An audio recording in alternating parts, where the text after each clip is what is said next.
Hey, how's it going? Welcome to another video. Today we're going to be talking a little bit about looking at best-selling shirts, looking at best-selling merchants and merch sellers, and then trying to reverse engineer what they do that helps them sell. And so today I've picked one of the merch sellers out there called Lique, Lique, and it is in practically every big niche or market that sells on Merch by Amazon, whether it's horses or dabbing shirts or Christmas shirts or 4th of July patriotic shirts. Let's look at Lique and go through a few of their components to see what exactly is working for Lique. And then hopefully we can take some of that and then look at our own designs and see maybe where we fall short, maybe where we could do a bit better. And so the first thing just want to say is, like, if you look at the research, so the niche related aspect of it, Lique is in practically every big niche. You know, here we have beach shirts, patriotic shirts, horse shirts, outdoor shirts, Christmas shirts, music shirts, pirate shirts, national park shirts, Mexico shirts. It just goes everywhere. It looks like Lique pretty much just makes shirts for the consumer. And this is the idea that, you know, the market will pay you for what it wants but doesn't know how to get. And the way that Lique does that is that it creates really high quality original art in very popular topics. So whether it's tacos or 4th of July, this is where a lot of the customer demand is.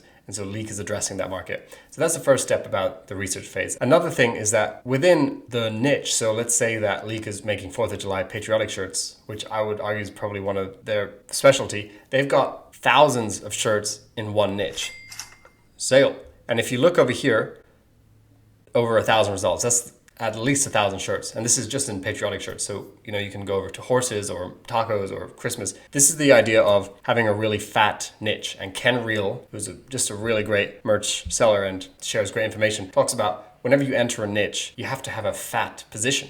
He calls it fattening the niche. So if a niche is a pond and you only have like 5 hooks in it, whereas there are 10,000 shirts, the percentage of pie that you're taking up is very small. And so you want to think about, whenever you enter a niche, to have a sizable portion of shirts in it so that customers can actually find your shirts when they kind of rotate and cycle around. So that's the first thing to talk about, is this idea of researching at niches. And Lique doesn't shy away from the biggest selling t-shirt markets. And I think Lique can get away with it because of the high quality design and original graphics, which brings us to the next section, which is the design. Lique makes, in my opinion, some of the most attractive high quality illustrations for merch. And then another thing to think about is, if you look at how big the design is taking up on the t-shirt, and we've talked about this a lot, you know, most shoppers are on mobile now. Like, that's a statistical fact, is most sales happen on mobile. Most traffic is on mobile. What does that mean? Is that when people like look and browsing through stuff and then add to cart to buy later, they're just scrolling on that phone and they might type like dabbing kids shirt, and then like a Lique shirt will pop up. And then because it pops out, look how huge of a graphic it is. It takes up nearly the whole t-shirt, clearly maxing out the edges. The thing is, it might not look as good because it's too big, but it sells. And so that's the thing. Like, if you want to make sales, maybe think about looking at what's already working. The reason Lique has that edge is they make high quality illustrations, original art. No one else is making this stuff. It's not just clip art. These are original designs. They're also big and bold, and they pop and they catch your eye. And I think that's kind of like the Merch by Amazon aesthetic that seems to work the best. You know, loud shirts.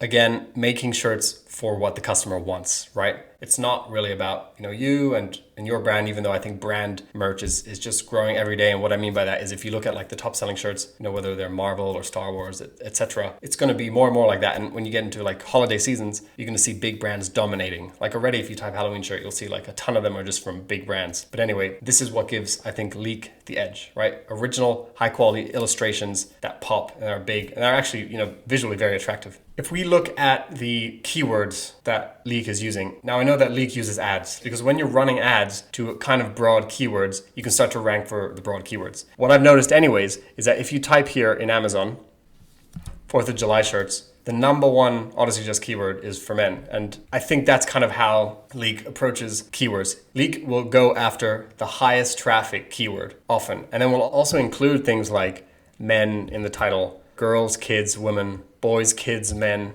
girls, women, boys, men, gift, kids, really throwing in that demographic. And I think the sole reason is just for keywords, because if you look in the auto-suggest bar, the first thing that follows this initial string is just men, women, girls, boys, kids, etc. I've noticed this happen a lot. Amazon will take the best-selling shirts, right, and then just grab that title and throw it as an auto-suggest keyword. Like, this string is this exact string. And so I don't think people are exactly searching for that, but they've seen that this is a bestseller and then they start to throw that in the auto suggest. I've seen it happen again for multiple t-shirts. But anyway, the key is that these are keyword strings. So they're not random keywords thrown together. They're things that when people start to type, they probably click onto autofill, which gives it even more relevancy. When it comes to pricing, Leek will often start low, particularly when trying to grab very competitive things. So last year in the winter, he put up a dabbing shirt, and the way that Leek was doing it, priced it really low, like $13.99, was running ads to it. As you build up to the occasion, he ramps up the price. And so for pricing, it averages out to 19. You can see it here. Yeah, the average price is 19. The lowest is you start small, and then the highest is at $21.99. As for the bullet points, great US patriotic American pride t-shirt for men and women on national holidays, Veterans Day, Memorial Day, President Day, and other Labor Day. Perfect gift idea for birthday. Whereas I don't think this is a perfect gift idea for birthday. Seems to be a lot of highly relevant keywords. So I think what Leek does is seems like Leek maxes out every option that he has, right? So he or she, whoever Leek is, maxes out every niche they can get into.